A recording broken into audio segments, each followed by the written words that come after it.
ওনার সঙ্গে দেখা হলে আমি ওনার চুলের মুঠি ধরে ঘুরিয়ে দেবো, জেলে ঢোকাবো, না হলে নর্দমায় ফেলে আমি পিটিয়ে মারবো। পশ্চিম বাংলায় আমরা দেখছি একজন প্রার্থী অভয়ের মা, তিনি মুখ্যমন্ত্রী মমতা বন্দ্যোপাধ্যায়কে অসভ্য ভাষায় গালিগালাজ করছেন এবং তাকে নিয়ে চুলের মুঠি এই সমস্ত ভাষা প্রয়োগ করছেন, কি বলবেন? আমি কিচ্ছু বলবো না, কিচ্ছু বলবো না। তিনি ভোটে দাঁড়িয়েছেন, শুভেচ্ছা রইল। যা বলার 4 তারিখের পরে বলবো। এবং পানিহাটি রেজাল্ট আপনারা মিলিয়ে নেবেন। পানিহাটি রেজাল্ট অনেক মানুষের অনেক প্রশ্নের একসাথে উত্তর দেবে।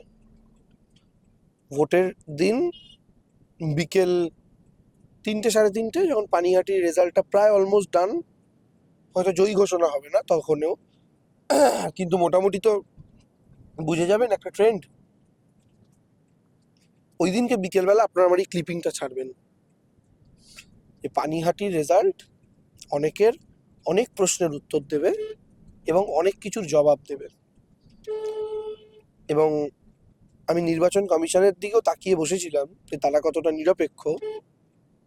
একজন ইলেকশনের ক্যান্ডিডেট হয়ে আমি যদি একজনকে খুনের হুমকি দিই, এটা তো খুনি, পিটিয়ে পিটিয়ে মারবো, মেরে ফেলবো, ইত্যাদি ইত্যাদি, তো তাতে নির্বাচন কমিশন কি আমাকে ছেড়ে দিত? কিন্তু হেমন্ত বিশ্ব শর্মা তার বউয়ের নামে ভুল এফিডেভিট করেছে। আসামে এটা নিয়ে মানে বিরাট ঝামেলা চলছে। হ্যাঁ, সেই হিসাবে আমাদের মতো লোকজন এই জিনিসটা করলে আমাদের 1 মিনিটে প্রার্থীপদ বাতিল হয়ে যেত। পানিহাটিতেও প্রার্থীপদ বাতিল হয়নি, আসামেও প্রার্থীপদ বাতিল হয়নি। শুভেন্দু বলেছিল ব্রেকফাস্টে 58 লক্ষে খেয়েছি, লাঞ্চে 1 কোটি লোককে খাবো, প্রায় 91 লক্ষ বাদ গেছে। কার কথায় নির্বাচন কমিশন কাদের রিমোটে চলছে এরপরেও যদি প্রমাণ দিতে হয়, তাহলে আমার মনে হয় মানে সেটা অকারণ পরিশ্রম করা হবে।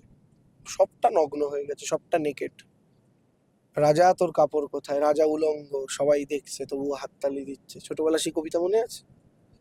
আজকে রাজা শুধু উলঙ্গ নয়, গর্বিত উলঙ্গ।